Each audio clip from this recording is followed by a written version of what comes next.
তো হ্যালো আমার প্রিয় দর্শক বন্ধু, কেমন আছো তোমরা সবাই? আমি তোমাদের শুভম, আর আজকের ভিডিওতে তোমাদের সকলকে স্বাগত। আজকের ভিডিওতে একটা দারুণ ইন্টারেস্টিং টপিক নিয়ে তোমাদের সাথে আলোচনা করব। সেই টপিকটার নাম হলো মসফেট। ঠিক আছে, তোমরা হয়তো এই শব্দটা ইলেকট্রনিক্সে শুনেই থাকতে পারো, তবে এর যে গুরুত্ব, এটা কিভাবে কাজ করে এবং এর বেসিক কিছু জিনিস আজকের ভিডিওতে আমি তোমাদের সাথে শেয়ার করব। তো চলো বেশি দেরি না করে আসল ভিডিওটা শুরু করা যাক। তো বন্ধুরা, আজকে আমাদের টপিক হচ্ছে মসফেট। মসফেট হলো একটা সেমিকন্ডাক্টর ডিভাইস। মসফেটের পুরো যে নামটা সেটা হলো metal oxide semiconductor field effect transistor.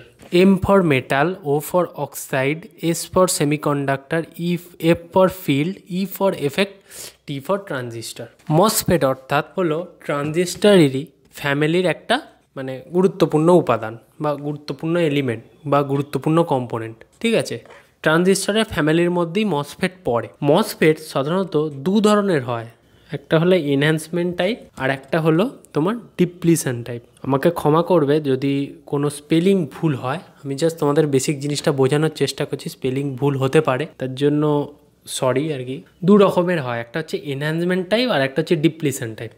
Depletion টাইপেও যেমন এন চ্যানেল এবং পি চ্যানেল থাকে, তেমন এনহ্যান্সমেন্টেও থাকে।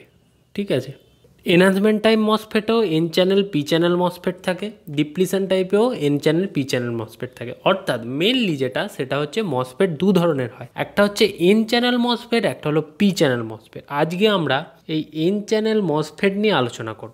সমস্ত বিষয়টা পুরো একই, শুধুমাত্র একটা চ্যানেল জানলেই তোমরা বাকি চ্যানেলগুলো অটোমেটিক আন্দাজ করে নিতে পারবে। আমরা যেখানে ইলেকট্রনিক্সের কাজ করব তার ভেতরটা জানাও আমাদের জরুরি, তাই বেসিকভাবে আজকের ভিডিওতে খুব ছোট্ট করে সেই বিষয়টাই তোমাদের সাথে বোঝানোর চেষ্টা করব। ঠিক আছে, যেহেতু এটা ট্রানজিস্টরের ফ্যামিলির মধ্যে পড়ে, তাই এই জিনিসটা অনেকটা কাজটা ট্রানজিস্টরের মতোই, অনেকটা, সবটা নয়, অনেকটা কাজটা ট্রানজিস্টরের মতোই। ঠিক আছে, তো চলো এবার আসল বিষয়টায় আসছি। প্রথমে আমরা মসফেটটা যদি এখানে আঁকি, ধরো মসফেটটা আমি প্রথমে একটু আঁকছি জাস্ট তোমাদের বোঝানোর জন্য।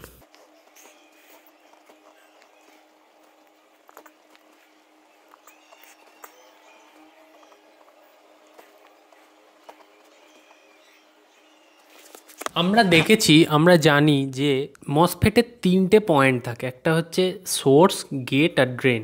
এই সোর্স, গেট আর ড্রেন, এই তিনটে পা দিয়ে বা তিনটে যে টার্মিনাল দিয়েই মসফেটের কাজ হয় মেনলি। ঠিক আছে, এই যে গেটটা, এই গেট শব্দটা হয়তো বুঝতেই পারছো যে গেট শব্দটার কি বোঝাতে চাইছে, এবং ড্রেন আর সোর্স মানেটাই কি বোঝাতে চাইছে। ঠিক আছে, গেট হচ্ছে একটা দরজা, যেটা খুললে এখান থেকে এইদিকে বা এখান থেকে এইদিকে কারেন্ট প্রবাহিত হবে। এটা হলো খুব একটা সাধারণ পাতি বাংলার বিষয়। ঠিক আছে, খুব বেসিক একটা বিষয়। এর কাজটাও কিন্তু পুরো একই, যেমন ট্রানজিস্টরের যে বেসের যেরকম কাজ, গেটের কাজটাও মসফেটের ক্ষেত্রে পুরো সেম, কাজটা একই। এবার ওর যে কাজটা কিভাবে করানো হয় তার সিস্টেমটা একটু অন্যরকম। ঠিক আছে, সেটা আগে বলি। এটা যেহেতু একটা এন চ্যানেল মসফেট, ঠিক আছে, ধরো তুমি গেটেতে আমরা যে বিষয়টা কি করে জানবো, যে আমরা ওখানে যেমন ট্রানজিস্টরে জেনেছি বেসে একটা খুব কম পরিমাণ কারেন্ট দিতে হয়। ঠিক আছে, সেরকমই গেটেতে মসফেটের ক্ষেত্রে হচ্ছে, মসফেট বিষয়টা পুরোটি ভোল্টেজ ওরিয়েন্টেড, কারেন্ট অতটা না লাগলেও হয়, কারেন্টের অতটা গুরুত্ব নেই। ভোল্টেজ খুব ভোল্টেজকে খুব ভালো সেন্স করতে পারে, ভোল্টেজকে খুব ভালো সেন্স করতে পারে। তাই গেটেতে আমরা যদি একটা পজিটিভ কারেন্ট দিই, একটা খুব অল্প পরিমাণ ভোল্টেজ দিই, তাহলে কি হবে, একটা ব্রিজ তৈরি করবে, এখানে একটা অটোমেটিক রাস্তা, অর্থাৎ এর একটা রাস্তা খুলে দেবে, যার ফলে ড্রেন থেকে সোর্সের দিকে, তোমরা একদম ঠিকই শুনছো, ড্রেন থেকে সোর্সের দিকেই কারেন্ট প্রবাহিত হবে। এবং এই যে সোর্সটাকে কেন আমি নেগেটিভ দিলাম আর এই যে এটাকে কেন পজিটিভ দিলাম, গেটটাকে, এটা হচ্ছে একটা এন চ্যানেল মসফেট, এটাকে পজিটিভ কারেন্ট দিতে হবে, সেই জন্যে এটা এন চ্যানেল মসফেট। এখানে যেমন আমরা এনপিএনে যেমন বেসটাকে পি দিতাম, তেমন এন চ্যানেলে গেটটাকে পজিটিভ কারেন্ট দিচ্ছি, ঠিক আছে। আর এই যে টার্মিনালটা আছে, সোর্স যে টার্মিনাল, এই টার্মিনালটা কিন্তু তোমার যোগ থাকে এই বডির সাথে ইন্টারনালি, এই বডির সাথেও একটা টার্মিনাল থাকে। ঠিক আছে, এই যে পি সাবস্টেট, এই যে বডির সাথেও একটা টার্মিনাল থাকে, এই সোর্সটা কিন্তু এর সাথে যুক্ত থাকে। এবং এই যে টার্মিনালটা এই যে এর সাথে যুক্ত হলো, এটা আবার যুক্ত থাকে গ্রাউন্ডে থাকে, অর্থাৎ এটার ভোল্টেজ সবসময় 0। ওই জন্য এটাকে নেগেটিভ কারেন্ট দেওয়া হলো। এবং এটাকে খুব অল্প পরিমাণ যদি ভোল্টেজ দেওয়া হয়, তাহলে কি হবে, তোমার এখানে একটা রাস্তা তৈরি করবে, অর্থাৎ ড্রেন থেকে তোমার সোর্সের দিকে ভোল্টেজ যাবে, মানে কারেন্ট প্রবাহিত হবে। এবার তার জন্য এবার যে কারেন্টটা যাবে, সেই কারেন্টটাকে দিতে হবে, তবে তো কারেন্টটা যাবে।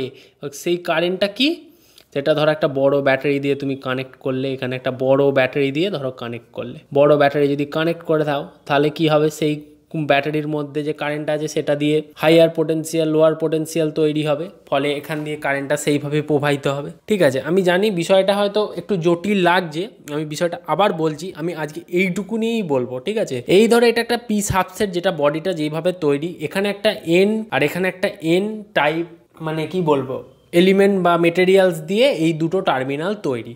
এদের মাঝে আছে একটা গেট টার্মিনাল। গেটটা কীরকম কাজ করে, ট্রানজিস্টারের বেসের মতো। ঠিক আছে, এখানে যদি গেটে একটা পজিটিভ কারেন্ট তুমি দাও, যেহেতু এটা একটা এন চ্যানেল মসফেট, গেটেতে যদি পজিটিভ কারেন্ট দাও, তাহলে কি হবে, ভেতরে একটা রাস্তা তৈরি করবে। মানে ধরো এখানে একটা ভেতরে রাস্তা আছে, সেই রাস্তাটা খুলে দেবে। গেট শব্দটার মানে তো তাই, গেট মানে তো দরজা। গেট মানে কি বুঝি, একটা দরজা। ঠিক আছে, এই গেটটা চালু হয়ে যাবে, ফলে কি হবে, ড্রেন থেকে সোর্সের দিকে প্রবাহিত হবে কারেন্ট, কারণ এটা এন চ্যানেল মসফেট। ঠিক আছে, এবং এই যে সোর্সের যে এই যে টার্মিনালটা, এটা ন্যাচারালি ইন্টারনালি তোমার কিন্তু যোগাযোগ থাকে তোমার এই যে বডির সাথে, বডির টার্মিনালটার সাথে অটোমেটিক যোগাযোগ থাকে, এবং সেটা যোগাযোগ থাকে গ্রাউন্ডের সাথে। তাই ড্রেন থেকে সোর্সের দিকে তোমার কারেন্টটা প্রবাহিত হবে, এবং এই যে সোর্সের যে ভোল্টেজটা, সেটা সবসময় 0ই হয়। ঠিক আছে, এটা তোমাকে বুঝতে হবে। এবং তারপর কখন কারেন্ট প্রবাহিত, এটা দরজা ধরো খুলে দিল, ঠিক আছে, এইখানে তার মানে তোমার একটা ভালো বড় ধরো ব্যাটারি দিলে, সেই ব্যাটারিটা দিয়ে যে কারেন্টটা, সেটা কিন্তু এখান দিয়ে প্রবাহিত হবে। বুঝতে পারলে আমি কি বলতে চাইছি? তাহলে কি হবে, এখানে অর্থাৎ একটা ছোট ব্যাটারি, এখানে একটা বড় ব্যাটারি, ছোট ব্যাটারির কারেন্টটা দিলে গেটটা খুলে যাবে, তখন বড় ব্যাটারিটার যে কারেন্টটা, সেটা কিন্তু ড্রেন থেকে সোর্সের দিকে, এখান থেকে এইখানে এর ভেতর দিয়ে প্রবাহিত হবে। এইভাবেই এই সুইচিং প্রসেসটাকে কাজে লাগিয়ে মসফেট কাজে লাগানো হয়। খুবই বেসিক। এইটা কিন্তু ভেতরে অনেকটা কমপ্লেক্স, অনেক কিছু ইলেকট্রন প্রোটন অনেক কিছু ব্যাপার আছে, সেটা আমি তোমাদের খুব সাধারণভাবে বোঝানোর চেষ্টা করলাম। এইটাই হলো মেন বিষয়। এইভাবেই মসফেটটা কিন্তু কাজ করে। এটা হচ্ছে এন চ্যানেল মসফেট। পি চ্যানেলের ক্ষেত্রে উল্টো গুণ হবে। এইটা হলো এনহ্যান্সমেন্ট টাইপ মসফেট, যেখানে এনহ্যান্সমেন্ট টাইপ আর ডিপ্লিশন টাইপ মসফেটের মধ্যে একটা সিম্পল পার্থক্য আছে। সেটা কি, সেটা হচ্ছে বেসিক যে পার্থক্যটা, সেটা হচ্ছে এই যে রাস্তাটা এখানে গেট কিন্তু তৈরি করে।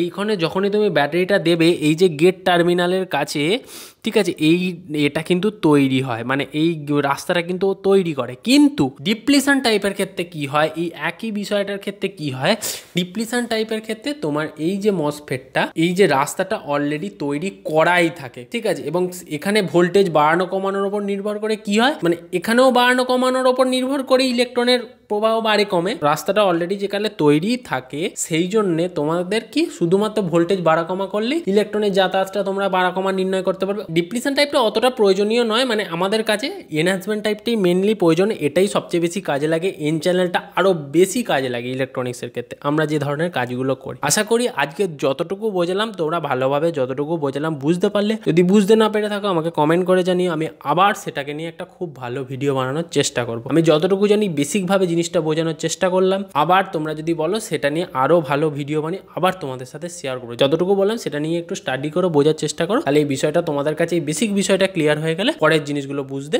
আরও সুবিধে হবে। তো চলো বন্ধুরা, আজকের জন্য এটুকুই। দেখা হচ্ছে পরের ভিডিওতে নতুন কোনো টপিক নিয়ে। ততক্ষণের জন্য বন্দে মাতরম। সকলে খুব ভালো থেকো।